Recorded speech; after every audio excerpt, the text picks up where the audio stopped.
마태복음 6장 9절에서 15절 말씀 교독합니다. 그러므로 너희는 이렇게 기도하라. 하늘에 계신 우리 아버지여, 이름이 거룩히 여김을 받으시오며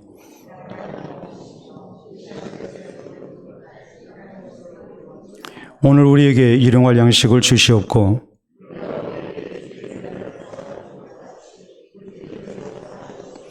우리를 시험에 들게 하지 마시옵고 다만 악에서 구하시옵소서. 나라와 권세와 영광이 아버지께 영원히 있사옵나이다. 아멘.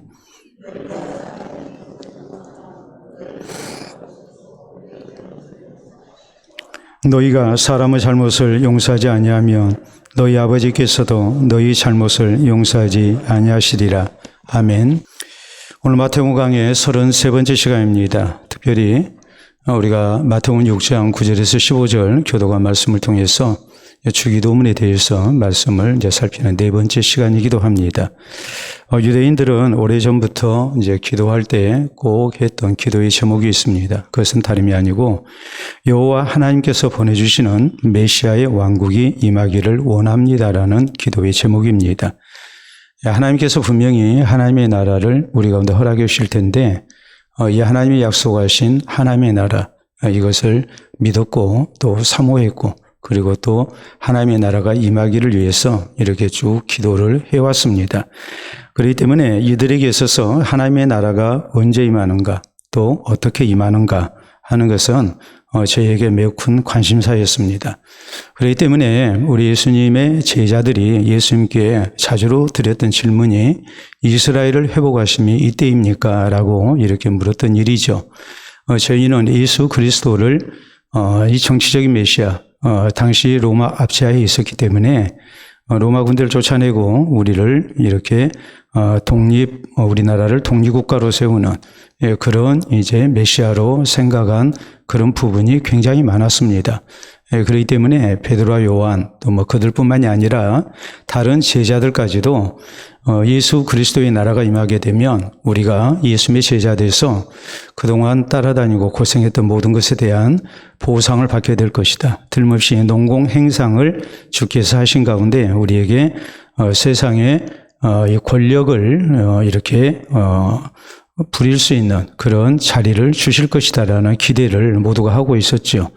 그렇기 때문에 예수님이 하나님의 나라에 대해서 설명을 하셔도 그것이 귀에 들어오질 않습니다. 더 나아가서 우리 예수님 사도행전 1장에 보면 승천하실 때도 제자들이 예수님께 여쭤봤던 질문은 바로 그것이었습니다.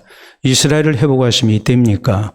이제 이스라엘이 해방됩니까? 우리나라가 독립합니까? 이렇게 꾸준히 물었던 이유가 바로 거기에 있었던 겁니다. 예로부터 하나님께서 하나님의 나라를 우리 가운데 허락하실 텐데 그것을 믿었기 때문에 또 하나님의 나라가 임하기를 이렇게 늘 기도를 해왔던 거죠.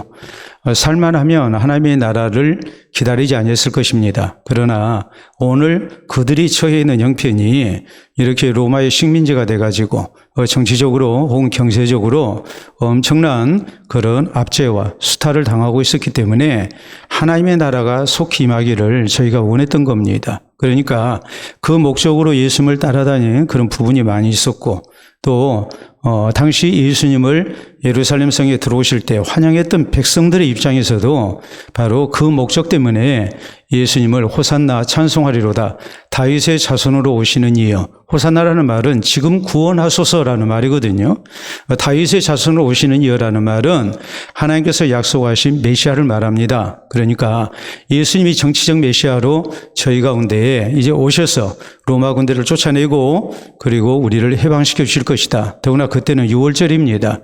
이스라엘 백성들이 과거 애굽의 노예 상태에서 이렇게 해방된 것을 기념하는 절기거든요. 그러니까 얼마나 백성들이 예수님에 대한 기대가 컸겠습니까? 하나님께서 약속하신 하나님의 나라, 그것을 지금까지 쭉 믿어왔고 기도했고 또 기다려왔기 때문에 저희는 예수 그리스도의 놀라운 능력을 봤을 때에 분명히 이분이 하나님이 약속하신 그리스도다. 우리를 해방시키실 분이다. 우리에게 독립국가를 허락하실 분이다. 이렇게 생각을 하고 이제 예수님께 이스라엘을 회복하심이 이때입니까? 라고 꾸준히 물었던 것이죠. 우리는 지난 시간에 하나님의 이름이 거룩히 여김을 받으시오며 라는 그런 이제 첫 번째 강구에 대해서 말씀을 살폈습니다. 하나님의 이름이 얼마나 존귀한가 우리가 그것을 먼저 생각해야 한다고 그랬고 하나님의 이름을 거룩히 여긴다는 것은 다름이 아니고 하나님의 영광을 위해서 우리가 살아야 된다는 그런 뜻이라고 했습니다. 그리고 하나님의 이름이 거룩히 여김을 받으시기 위해서 우리가 세상 가운데서 머리 되는 그런 높은 자리에 올라가는 것이 성공하는 것이 우리가 하나님의 이름을 거룩히 여김 받으실 수 있도록 우리가 하나님의 백성답게 사는 것이 아니라 하나님의 말씀을 따라서 우리가 세상 가운데서 거룩한 백성으로 살게 될 때에 그럴 때에 비로소 하나님의 이름이 거룩히 여김을 받으신다는 그런 내용이 우리가 이제 지난 시간에 살폈던 말씀입니다. 자, 오늘 성경 말씀은 10절에 있는 말씀을 중심으로 해서 나라가 임하시옵시며 라는 이제 기도의 제목입니다. 이전 성경에서는 나라의 임하옵시며 그래서 저도 주기도문을 할 때에 이전 이 주기도문대로 나라의 임하옵시며 라고 이렇게 기도를 합니다. 우리가 잘 알다시피 사도신경이나 또 주기도문을 가지고 우리가 신앙 고백을 한달치 또 함께 기도를 하게 될 때에 토시 하나라도 틀리면 옆에 있는 사람이 뭐 해버립니까? 이게 엇박자가 나요. 그래가지고 갑자기 혼란스러워져 버려요. 그렇기 때문에 총회에서도 이렇게 개혁 성경 가운데 이제 주기도문에 그런 문구도 바뀐 대목이 있지만 이전 것대로 이렇게 기도를 하라고 이미 총회 결정사항으로 이렇게 내려왔습니다. 오래됐습니다. 그렇기 때문에 나라의 임하옵시며라고 이렇게 기도합니다. 또 우리가 이어지는 말씀을 보면 뜻이 하늘에서 이룬 것 같이 땅에서도 이루어지이다. 물론 이제 그 대목에 이르러서 제가 또 설명을 해드릴 겁니다. 그렇지만은 뜻이 하늘에서 이루어진 것 같이 땅에서도 이루어지이다 해서 좀 바뀌어서 우리 성경에도 지금 기록이 되어 있거든요. 이전 성경과는 달라요. 그렇기 때문에 이런 대목에서도 우리가 상당히 혼란스러울 때가 있어요. 어떤 사람은 뜻이 하늘에서 이룬 것 같이라고 하는데 옆에 있는 사람은 뜻이 하늘에서 이루어진 것 같이 이렇게 하게 되면 아무래도 엇박자가 날 수밖에 없죠. 서로 한 목소리로 기도하기가 참 곤란하죠. 그런 대목이 바로 나라의 임하옵시며라는 대목이고 이것이 이제 우리 개혁 성경에서 나라가 임하옵시며라고 되어 있거든요. 옛날에 우리나라 맞춤법에 의하면 얻는 이가 이 조사라고 그러는데 이 주어에 붙는 얻는 이가라는 이 토시가 이제 이라는 것이 우리가 나라 하면은 뭐가 돼야 됩니까? 가가 돼야 되거든요. 나라가 임하옵시며라고 해야 말이 맞죠. 그런데 옛날에는 이를 사용을 했어요. 그렇기 때문에 나라의 임하옵시며 오늘날의 맞춤법에는 맞지 않습니다. 이런 것을 이제 여러분이 잘 이해를 하시고 어떤 경우 어떤 분은 나라가 임하옵시며라고 기도할 수도 있고 또 어떤 분은 나라의 임하옵시며라고 예전 습관대로 이렇게 기도할 수도 있다는 것 생각을 하시기를 바랍니다. 자, 그래서 오늘 10절에 나와 있는 대로 나라가 임하옵시며 혹은 나라의 임하옵시며 자, 이 하나님의 나라에 대한 이 기도를 하라신 주님의 뜻이 무엇일까? 우리가 이것을 잘 알고 하나님의 나라가 이 땅 가운데 임하기를 위해서 우리가 기도해야 되고 또 하나님의 백성으로서 하나님의 나라를 이루어가는 주의 백성으로 우리가 또 살아야 할 의무가 있다는 것을 우리가 함께 생각할 수 있어야 됩니다. 자, 그렇다면 우리는 먼저 하나님의 나라라는 것이 과연 무엇인가? 그 하나님의 나라의 의미를 우리가 잘 이해를 해야 됩니다.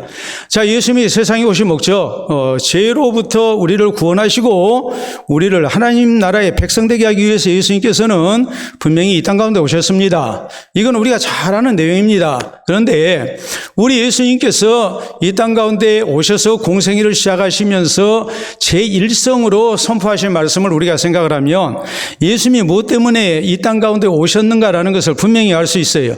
우리 예수님이 가장 먼저 하셨던 말씀은 회개하라 천국이 가까이 왔느니라라는 말씀이었어요. 하나님의 나라에 대한 선포였어요. 자, 그렇기 때문에 공생애를 시작하시면서 맨 처음에 회개하라 천국이 가까이 왔느니라 이 말씀대로 우리가 생각하자면 예수님이 세상에 오신 목적은 분명합니다. 먼저 우리를 뭐 하기 위해서 오셨습니까? 우리를 죄로부터 구원받고 우리가 지옥 백성이 아니라 천국 백성이 되게 하기 위해서 예수님이 이 땅 가운데 오신 거예요. 또 예수님은 뭐하러 오셨느냐? 이 땅 가운데 하나님의 나라를 건설하기 위해서 우리 예수님은 오셨어요. 또 더 나아가서 예수님이 승천하신 이후 재림하실 때까지 계속해서 하나님의 나라가 이 땅 가운데에서 확장될 수 있도록 하기 위해서 이제 주의 제자들을 세우신 일, 그리고 이것을 먼저 구원받은 우리에게 이렇게 사명으로 주시기 위해서 예수님께서는 공생애를 사신 겁니다. 이 세 가지 목적, 우리를 천국 백성 되게 하는 것, 또 이 땅에 하나님의 나라를 세우시기 위해서, 그리고 이 하나님의 나라가 점진적으로 예수 그리스도의 재림 때까지 이렇게 확장돼서 완전히 세워질 수 있도록 구원받은 성도들이 이 사명을 가지고 살아가도록 하기 위해서 예수님께서는 이 땅 가운데 육신을 입고 오셨고 또 십자가의 대속 사역을 이루셨고, 그리고 우리 예수님은 이 일을 위해서 평생을 사시고 승천을 하신 거예요. 그러니까 우리 성도에게 있어서 예수님이 공생애를 시작하시면서 제1성으로 회개하라 천국이 가까이 왔느니라 하신 것처럼 우리에게 있어서 아주 중요한 관심사가 뭐가 돼야 되느냐? 그것은 하나님의 나라가 돼야 돼요. 하나님의 나라를 우리가 잘 이해하고 이 하나님의 나라를 건설하기 위한 하나님의 백성으로 살아야 되고, 우리가 하나님 나라 들어가는 성도로 우리가 준비가 될 수 있어야 된다는 말이에요. 그렇기 때문에 우리가 성경을 보면 하나님의 나라는 주기도문에서만이 아니라 사복음서를 놓고 볼 때에, 그리고 전체 성경 주제를 놓고 볼 때에 가장 중요하게 언급되고 있다는 것을 분명히 알 수 있습니다. 자, 우리가 지금 마태복음 강의하고 있습니다. 마태복음에 천국이라는 말이 하나님의 나라가 몇 번 나왔느냐? 49번 나와요. 자, 마가복음에는 하나님의 나라가 16번 나옵니다.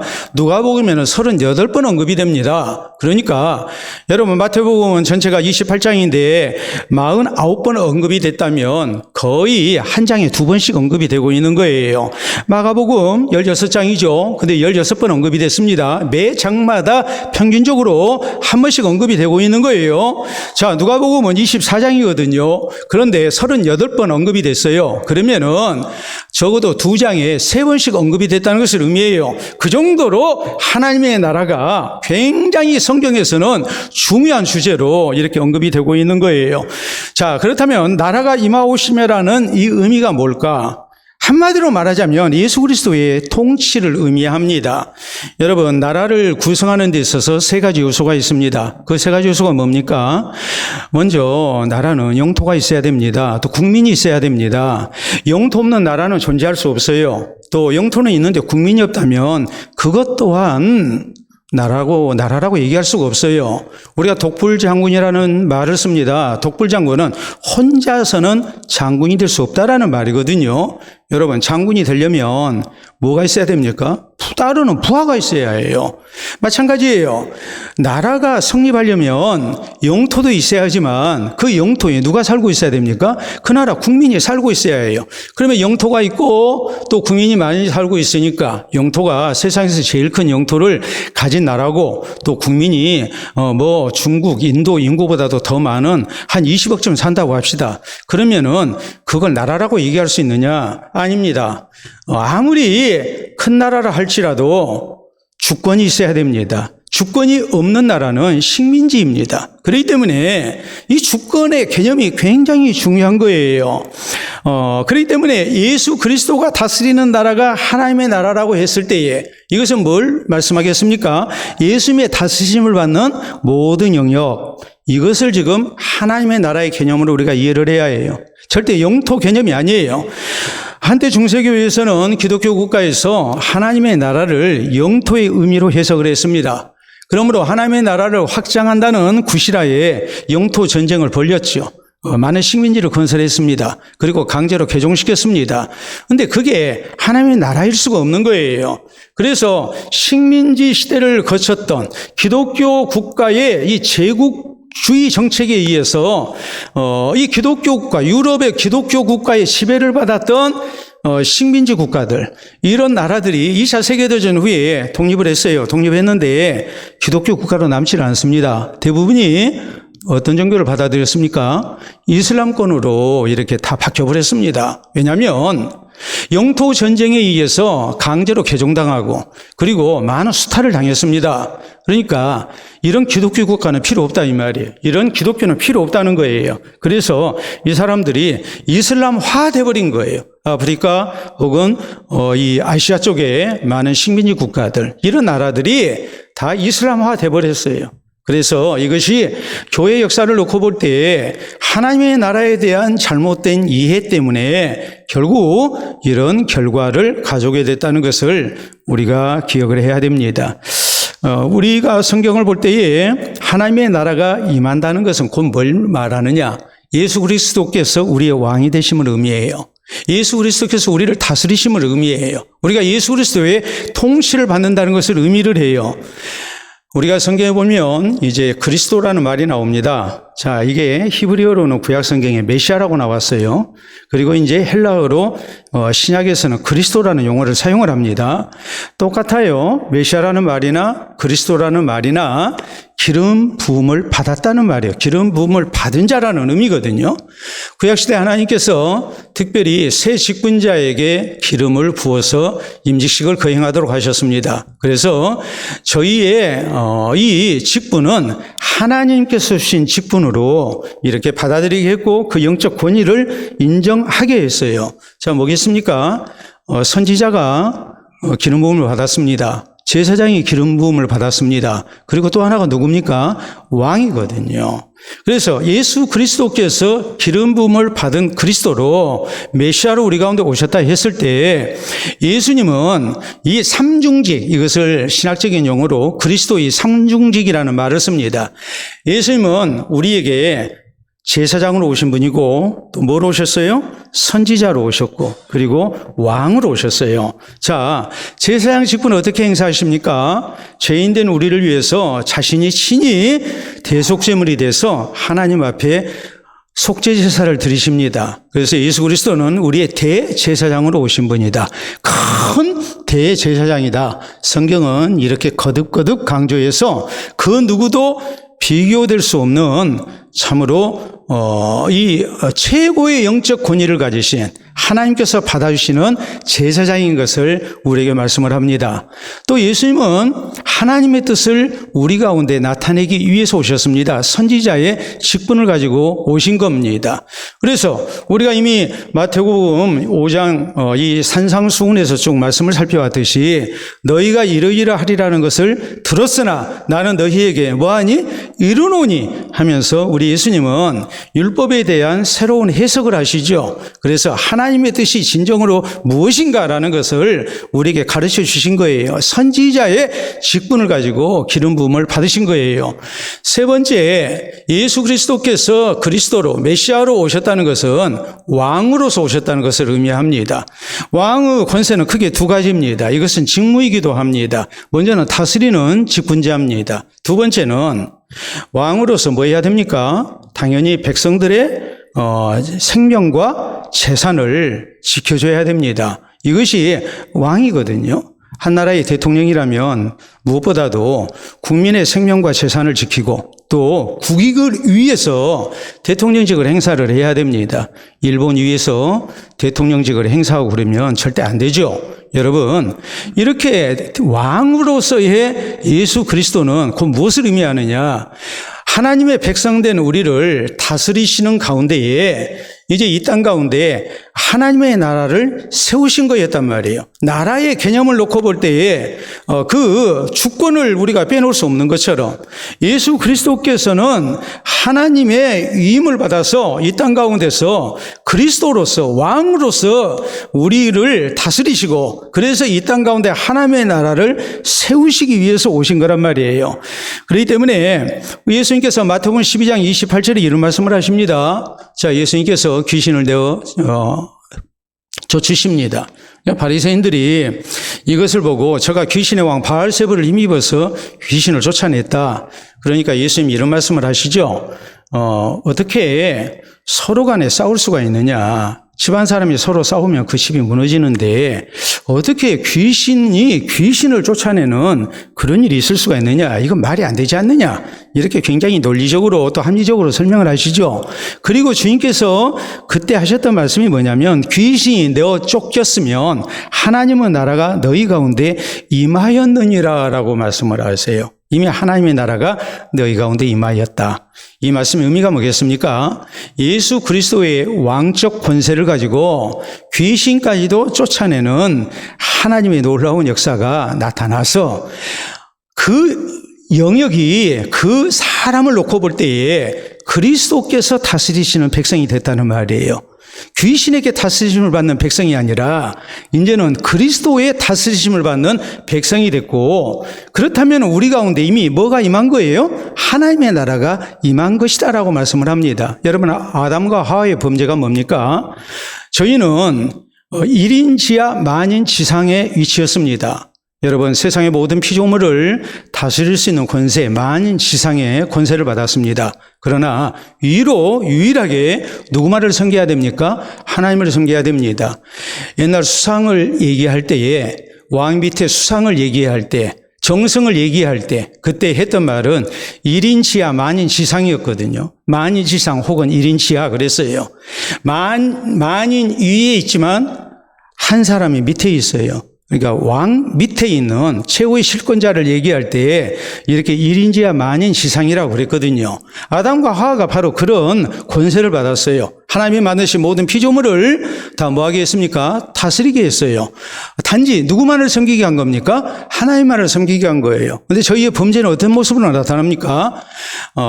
뱀이 유혹하기를, 마귀가 유혹하기를 너희가 하나님이 금하신 선악을 알게 하는 나무의 열매를 먹게 되면 너희 눈이 밝아져서 누구와 같아질 것이다? 하나님과 같아질 것이다 그랬어요.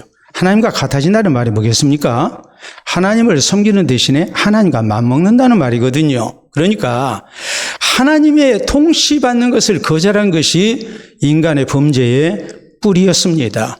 다시 말하자면 하나님을 왕으로 모시기 싫어한 거예요. 그래서 이렇게 불순종의 죄를 저지른 거예요.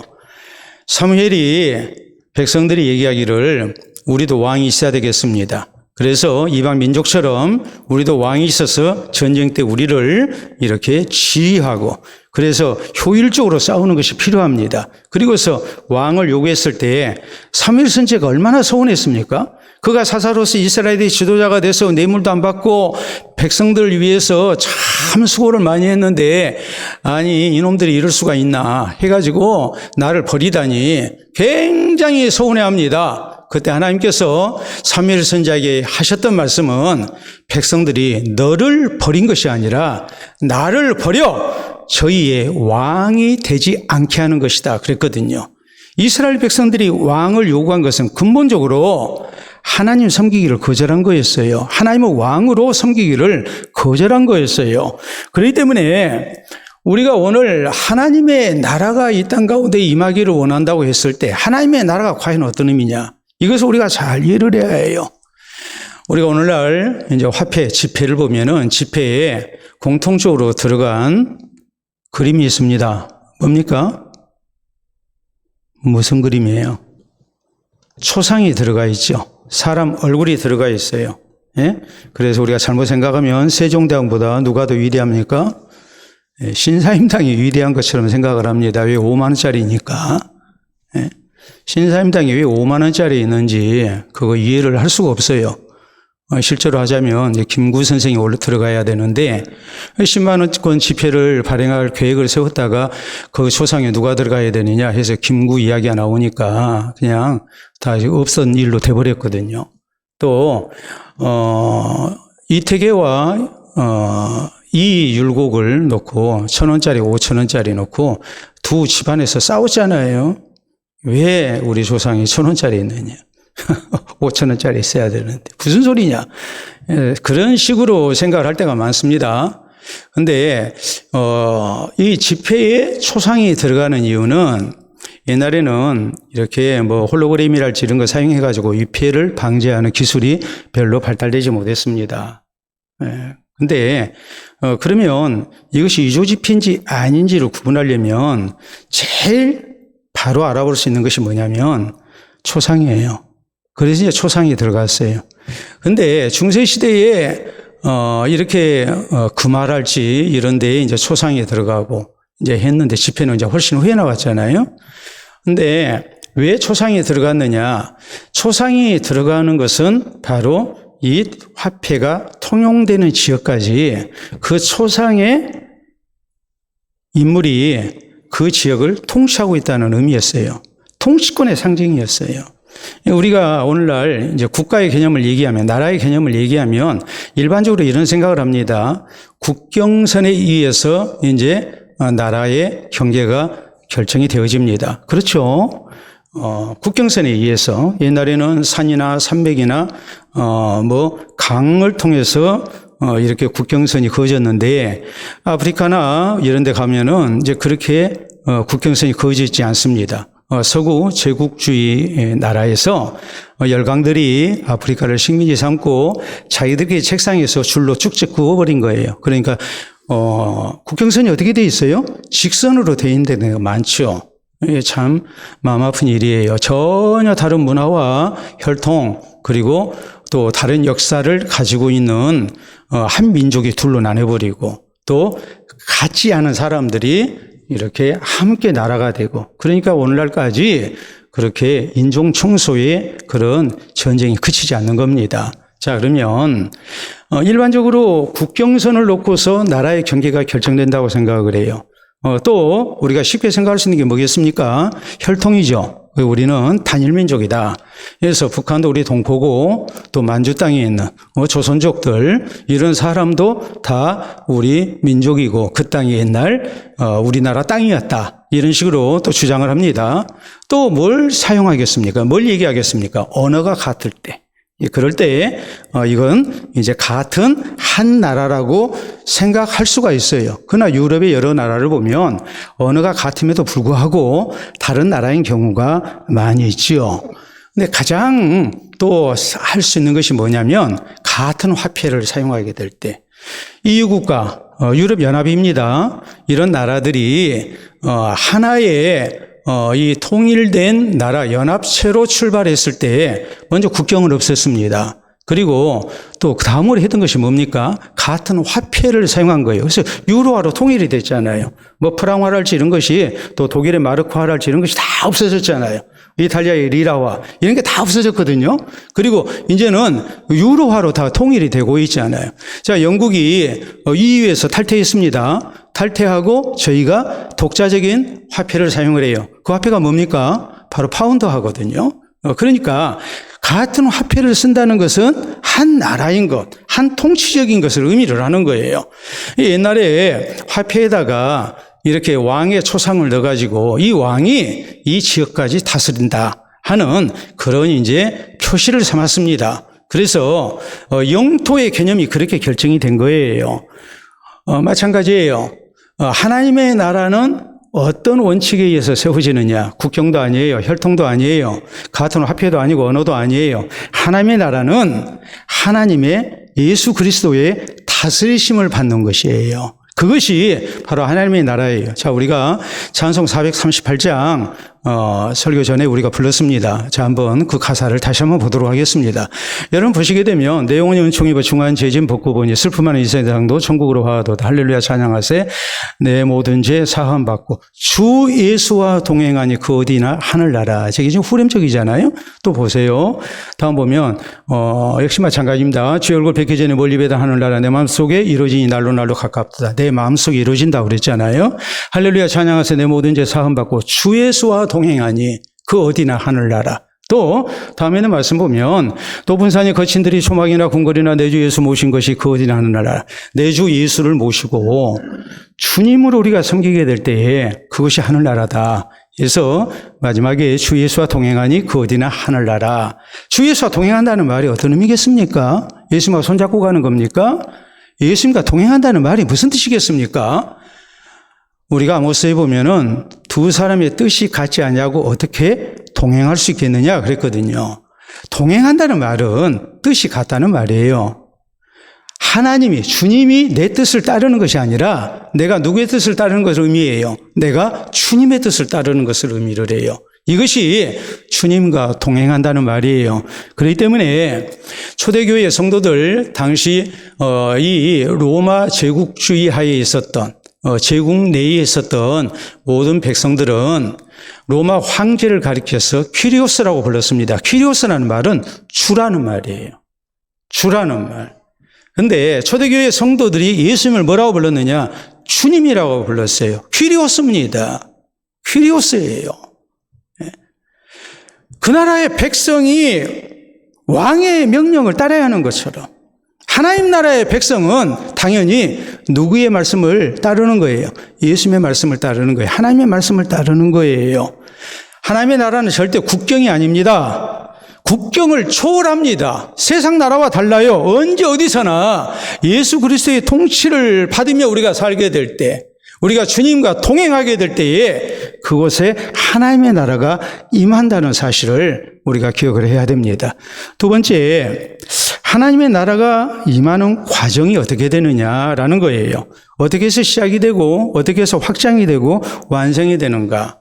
우리가 이 3단계로 우리가 생각할 수가 있어요. 자, 첫 번째 단계, 하나님의 나라는 어떻게 시작이 됩니까? 개인이 예수 그리스도를 나의 구주로 영접함으로 시작이 됩니다. 내 모든 죄가 사함받고 예수님을 나의 왕으로 모시게 될 때에 그럴 때 비로소 하나님의 나라가 시작이 돼요. 자, 그래서 마태복음 5장 3절에 우리 예수님께서 심령이 가난한 자는 복이 있나니 뭐가 저희 것이며 그랬어요? 천국이 저희 것이며. 심령이 가난하다는 말. 이 말은 다른 게 아니에요. 영적인 가난을 얘기하는 거예요. 나 혼자서는 내가 못 살겠습니다. 주님이 나와 같이 하셔야 내가 살겠습니다. 이게 심령이 가난한 자의 모습이에요. 이 사람이 천국이 이루어지는 거예요. 또 로마서 14장 17절에 보면 하나님의 나라는 먹는 것과 마시는 것이 아니요 오직 성령 안에 있는 의와 평강과 희락이라고 말씀합니다. 하나님의 나라는 먹는 것 마시는 것이 아니에요. 이 세상 나라가 아니에요. 하나님의 의를 기뻐해요. 하나님의 의가 뭡니까? 예수 그리스도의 의입니다. 예수 그리스도를 나의 구주로 믿음으로 말미암아서 내 모든 죄가 용서받고 내가 하나님 앞에 의롭다고 인정을 받는 거예요. 하나님의 나라는 의와 평강과 희락이라. 평강과 희락이라는 말이 뭐겠습니까? 구원받은 감격, 기쁨. 이것을 지금 말씀하는 거죠. 모든 죄로 용서받고 그리고 하나님의 백성으로서의 진정한 평강의 복을 누리는 것. 이것이 하나님의 나라다. 이걸 다른 말로 얘기하자면 예수 그리스도를 내 구주로 믿게 될 때에 그에게 하나님의 나라가 임하는 거예요.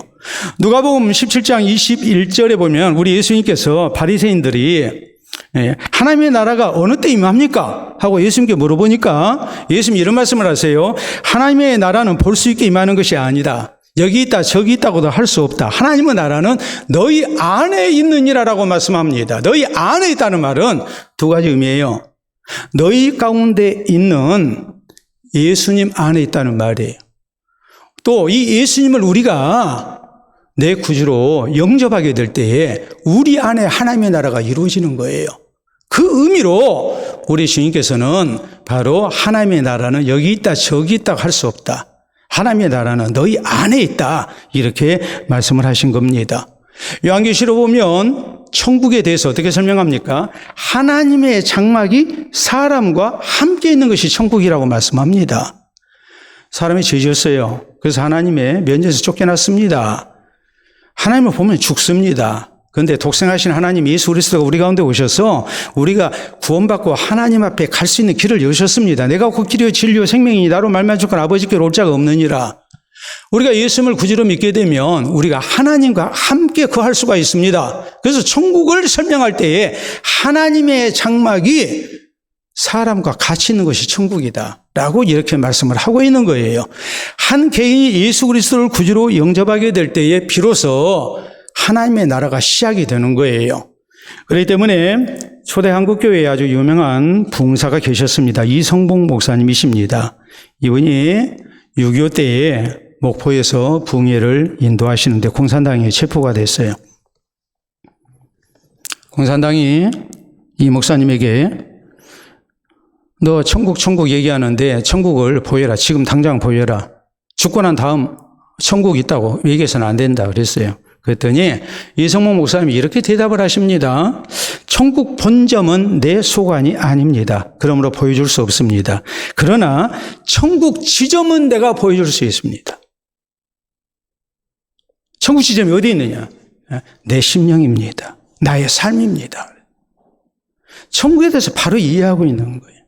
우리는 자꾸 천국을 얘기하면 이 땅 살기 힘드니까 여긴 천국 아니고 눈물 없고 슬픔도 없고 죽음도 없는 어둠도 없는 하나님 나라 말 그대로 천국만 내세의 천국만 생각합니다. 그러나 진정한 의미의 천국은 죽고 난 다음에 우리에게 주어지는 것이 아니라 우리가 사는 동안 이 땅 가운데서 내가 진실되게 예수님을 구주로 믿게 될 때 그리스도가 내 안에 가시고 하나님이 함께 하신 가운데 우리가 천국 백성으로서 하나님의 나라를 이루면서 살 수 있다는 것을, 이 천국이 우리에게 있어야 된다는 것을 우리가 잊지 마시기를 바랍니다. 두 번째, 천국은 다음 시작 단계였어요. 두 번째는 뭐라고 그랬어요? 확장 단계예요. 천국은 확장돼야 되거든요. 우리 하나님께서 지상교회를 세우신 궁극적인 목적은 영혼을 구원하시기 위함입니다. 그리고 이들을 통해서 하나님의 나라를 건설하고 확장시키시기 위함이에요. 그러므로 개인적으로나 교회적으로 우리는 먼저는 열심으로 전도해야 해요. 그래서 하나님의 통치를 받는 사람이 많아지게 하고 또 통치를 받는 영역이 확장되도록 해야 해요. 이것이 구원받은 우리의 사명이에요. 우리 예수님께서 앞으로 이제 말씀 살필 겁니다. 마태복음 13장에 천국에 대해서 말씀하시면서 천국은 겨자씨와 같다고 이렇게 겨자씨 비유를 들어주십니다. 겨자씨 하나를 심었는데 이 겨자씨가 자라서 나무가 되고 거기에 공중의 새들이 깃들이게 됐다. 그래서 점차적으로 확장되는 천국에 대해서 우리 주님은 말씀을 하셨어요. 사도행전 1장 8절에 있는 말씀을 보면 승천하시면서 오직 성령이 너희에게 임하시면 너희가 권능을 받고 예루살렘과 온 유대와 사마리아와 어디까지? 땅 끝까지. 이게 동심원의 법칙이거든요. 여러분 잔잔한 호수에다가 돌 하나 던지게 되면 거기에 동심원이 이렇게 파장이 퍼지게 되죠. 예루살렘과 온 유대와 사마리아와 어디까지? 땅 끝까지. 천국이 확장돼야 되는 걸, 확장돼야 함을 우리 주님께서는 강조하셨어요. 디모데전서 4장 12절 이하에 있는 말씀을 보면 너는 말과 행실과 사랑과 믿음과 정절에 본이 돼서 그래서 전심전력에서 너의 믿음의 진보를 성숙을 많은 사람들에게 나타내라. 그렇게 함으로써 너 자신과 내게 듣는 자들을 구원하리라 라고 이렇게 말씀을 합니다. 우리의 삶을 통해서 내가 구원받기에 합당한 성도가 되는 것이고 또 더 나아가서 나를 통해서 다른 사람들이 구원 얻도록 하는 것, 이 천국을 확장하는 사람으로 우리가 쓰임받아야 함을 이렇게 말씀을 합니다. 우리는 자꾸 기독교가 국교가 되는 게 중요하다. 아닙니다. 그보다도 나 한 사람이 또 교회가 바른 신앙생활을 힘쓰는 가운데 전도하는 것이 더 중요해요. 전쟁을 통한 확장이 아니라 전도를 통해서 또 진실되고 바른 신앙생활을 통해서 주변 사람들에게 본이 되고 감동이 되는 것이 중요해요. 이 방식으로 천국이 확장돼야 됨을 우리 주님께서는 성경에 말씀을 하셨어요. 자, 세 번째, 천국은 어떻게 된다고 그랬어요? 어떻게 해서 시작이 되는가? 3단계를 거친다고 그랬죠. 두 번째는 어떻게 확장이 되는가? 세 번째는 어떻게 완성이 되는가라는 거예요. 요한계시록은 예수 그리스도께서 재림하시고 새하늘과 새 땅이 우리 가운데 허락되는 중 온 세상이 다 하나님께 복종하게 되고 또 하나님께 경배케 됨을 강조합니다. 인간의 범죄는 뭐라고 그랬어요? 인간의 범죄는 하나님께 복종하는 것을 거절한 거였어요. 하나님과 같아지려고 하는 거였어요. 하나님께 경배하기보다는 내가 하나님처럼 경배받기를 원한 거예요. 그런데 하나님의 나라가 완성이 되면 이제는 어떤 결과가 나타나느냐. 온 세상이 다 하나님께 경배하고 하나님께 복종하는 일이 있게 될 것이다. 성경은 요한계시록에 그렇게 말씀합니다. 그러므로 이것은 지상 천국을 소망하라는 말씀이 아니에요. 우리 인간의 힘과 과학으로는 절대 천국 건설이 안 돼요. 우리가 이상적인 낙원, 천국을 얘기할 때 유토피아라는 말을 씁니다. 토피아라는 말은 낙원이거든요. 라틴어에. 유는 없다라는 말이에요. 유토피아는 이상향이에요. 존재하지 않는 이상향이에요. 유토피아는 지상에는 없어요. 그게 유토피아라는 말이에요. 유토피아라는 말이 어디 지상 천국이 있는 것처럼 우리가 착각해서는 안 돼요. 사방간데 토피아를 사용합니다. 얘들 장난감 토이토피아, 무슨 토피아? 토피아 많이 사용을 해요. 그런데 토피아는 존재하지 않아요. 이게 유토피아예요. 지상 천국은 우리가 이룰 수가 없어요. 항상 불완전해요. 우리 자신부터 불완전하잖아요. 내가 온전히 하나님께 경배드리고 하나님의 다스리심을 받는 것. 어떤 때는 다스리심을 받는데 어떤 때는 다스리심을 받습니까? 안 받습니까? 또 안 받잖아요. 그래서 이 천국은 이 지상에서 나로부터 시작해서 확장된다 할지라도 완성되지를 않아요. 어디에서 완성이 되느냐? 예수 그리스도의 재림과 더불어서 천국에서 완성이 됩니다. 그러니까 우리는 오직 예수 그리스도의 재림을 기다리면서 하나님과 사람 앞에 바른 신앙생활을 힘써야 하는 거예요. 잘 아시다시피 초대교회 성도들은 인사말로 뭐라고 했습니까? 아람말로 마라나타라고 했습니다. 마라나타라는 말은 예수님께서 곧 오십니다. 이 땅에 아무리 그리스도인들이 많아지고 한다 할지라도 거기 천국이 아니더라는 거예요. 오직 누구에게만 소망을 둔 거예요?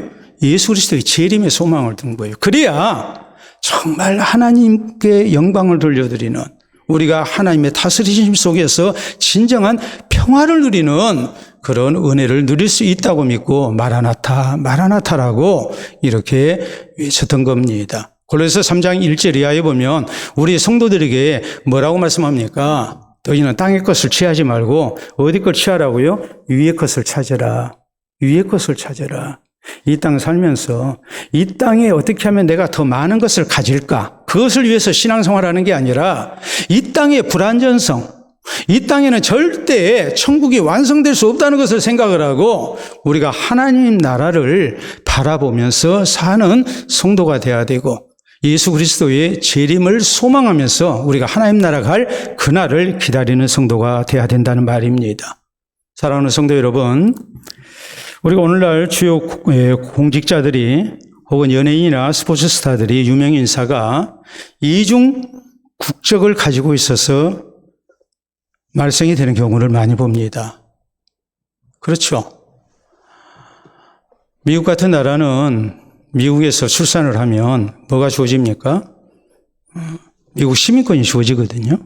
그러니까 원정 출산을 하고 그런 경우가 많이 있지 않습니까? 이중 국적자는 자기의 정체성을 분명히 하지 않았기 때문에 별로 환영을 받지는 못합니다. 나는 미국 시민권자야. 나는 대한민국 국민이지만 미국 시민권도 가지고 있어. 그걸 어디 가서 떳떳하게 자랑할 수 없어요. 이중 국적자는 그의 애국심이나 그의 정체성이 그런 식으로 해가지고는 누구한테든지 인정을 못 받아요. 그런데 이 땅을 살아가는 우리 그리스도인들은 신령한 의미에서 이중 국적자예요. 이중 국적자인 이유가 뭡니까? 빌보서 3장 20절에 말씀하기를 우리의 시민권은 어디에 있다고 그랬어요? 하늘에 있는지라 그랬거든요. 당시 빌립보 성에 사는 사람들이 로마의 시민권을 원했습니다. 그런데 사도 바울은 이런 사람들을 향해서 우리의 시민권은 하늘에 있다라고 외쳐요. 이중 국적자가 자기의 정체성을 분명히 하지 못하고 그가 과연 소속이 어디냐? 내 국적이 있는 곳에 마음을 쓸 수밖에 없는 것이고 그것을 의지할 수밖에 없는 거거든요. 그런데 우리는 엄밀한 의미에서 이중 국적자란 말이에요. 대한민국 국민이면서 우리는 하나님 나라의 백성이에요. 우리의 시민권이 하늘에 있어요. 그러면 우리는 대한민국 국민으로서 살아야지만 또 한편으로 우리는 천국의 백성으로 살아야 해요. 오늘날 대한민국 국적이 우리에게 주는 유익이 얼마나 많습니까? 우리나라가 경제 대국이 됐기 때문에. 대한민국 국적을 가지고 가면 어디서든지 그냥 다 통과가 되는 것이 거의 대부분의 나라에서 그냥 다 받아주거든요. 대한민국 국적이 여권 순위 1순위입니다. 그렇게 우리나라가 대단한 나라가 됐어요. 나라가 부강하니까 그 나라에 백성된 것이, 국민된 것이 얼마나 고마운지 몰라요. 그런데 대한민국과는 비교가 안 되는 천국의 하나님 나라의 백성 된 거예요, 우리가. 대한민국에는 윤석열 씨가 있지만 천국에는 누가 있어요? 하나님이 다스리시는 나라예요. 예수 그리스도가 다스리시는 나라예요. 예수 그리스도가 우리의 왕 되시고 우리를 지켜주고 계신단 말이에요. 그 나라 그 백성이 됐다는 것이 얼마나 영광스러운 일입니까? 우리가 어디에 초점을 맞추고 살아야 되겠습니까? 우리는 당연히 하나님 나라에 초점을 맞추고 살아야 됩니다. 그렇기 때문에 지난 시간에도 말씀을 드렸듯이 소요리 문답, 우리의 신앙을 정리하고 있는 이 소요리 문답 제102문은 이렇게 나와 있습니다. 보도록 하겠습니다. 제102문 둘째 강구로 우리는 무엇을 구합니까? 나라가 임하오시며 라는 둘째 강구로 우리는 사탄의 나라가 멸망하고 은혜의 나라가 흥왕하여서 우리와 다른 사람들이 거기 들어가 지켜주심을 받고 영광의 나라가 속히 오게 하여 주시기를 구합니다. 그랬어요. 우리가 하나님 나라에 대해서 어떤 기도를 해야 될 것인가? 하나님의 나라가 임하기를 원합니다 라고 기도하는데 나중에 죽고 천국 가는 것만 생각해서는 안 돼요. 하나님의 나라가 얼마나 영광스러운 나라인지, 하나님의 나라의 백성으로 우리가 어떤 모습으로 살아야 되는지, 또 나를 통해서 하나님의 나라가 어떤 모습으로 확장돼야 되는지, 그리고 궁극적으로 하나님 나라, 완성되는 하나님의 나라에 우리가 들어가기를 소망하는 그리스도인으로서 이 소망을 담아서, 신앙 고백을 담아서 우리가 하나님 앞에 기도해야 됩니다. 앞으로 주기도문 우리가 외우게 될 때, 이걸로 기도하게 될 때 나라가 임하옵시며 혹은 나라의 임하옵시며 할 때에 이것을 잊지 마시기를 바랍니다. 예수 그리스도의 다스림을 받아야 됩니다. 그로부터 하나님의 나라가 시작됩니다. 하나님께서 다스리시는 심령이 되어야 됩니다. 진실되게 예수님을 나의 구주로 믿고 주님을 향해서 나의 왕이십니다 고백할 수 있어야 됩니다. 그리고 아름다운 신앙생활을 통해서 또 열심으로 전도해서 우리 주변에 있는 사람들이 나처럼 예수 그리스도를 구주로 영접할 수 있도록, 그래서 하나님의 나라를 확장시켜 나가는 성도와 교회가 되어야 됩니다. 그리고 우리는 이 땅 가운데 살면서 예수 그리스도의 재림과 더불어서 우리에게 약속된 하나님 나라 천국을 바라보면서 사는 성도가 되어야 됩니다. 이것이 다름이 아닌 나라가 임하옵시며라는 기도에 담겨져 있는 참으로 소중한 그런 의미인 것을 생각하고 우리가 이 기도를 할 때마다 우리가 더욱더 부끄럽지 않은 하나님 나라의 백성으로 이렇게 준비되어 가는 우리 모두가 될 수 있기를 바랍니다. 우리 함께 기도합니다. 주신 말씀을 생각하며 나는 하나님 나라의 백성으로 살고 있는 사람인지, 아니면 하나님 나라와 상관없이 그저 내 나라에서 내가 살고 있는 사람인지 다시 한번 돌아보고 하나님의 나라가 내 삶 속에 임하기를 원합니다. 진실된 모습으로 우리가 기도할 수 있기를 바랍니다.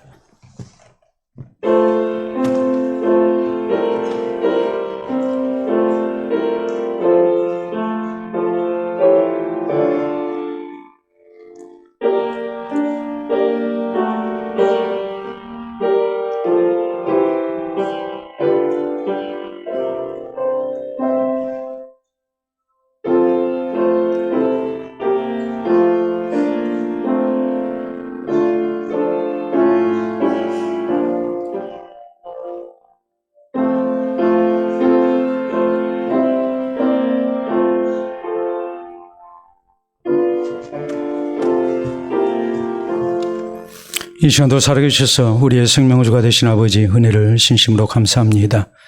구원 얻어 하나님의 자녀되게 하시고 또 왕 되신 우리 주 예수 그리스도를 섬기며 주의 나라 백성으로 우리가 살 수 있도록 은혜 주시니 감사합니다. 주의 백성들을 사랑하시고 또 날마다 지키시고 보호하시며 또 하나님 나라 건설을 위하여 수고케 하시고 또 주님의 나라를 향해 나아갈 수 있도록 은혜 주신 것도 감사합니다. 하나님의 나라가 임하시기를 간절히 원하며 우리가 바른 기도하기를 원합니다. 늘 예수 그리스도의 다스리심 또 하나님의 말씀에 순종하며 주의 다스리심을 받는 우리가 되게 하시사 우리 가운데 하나님의 나라가 임하게 하여 주시옵소서. 진실된 모습으로 예수님을 나의 구주로 믿고 또 열심을 다하여 예수 그리스도의 복음을 우리가 증거하며 바른 신앙생활을 통하여 우리가 주위 사람들에게 덕을 세우고 저희로 하여금 하나님 나라 백성된 아름다운 증거를 얻게 하시고 또 저희를 하나님의 나라 백성으로 만들어가는 아름다운 전도의 역사가 있게 해 주시옵소서.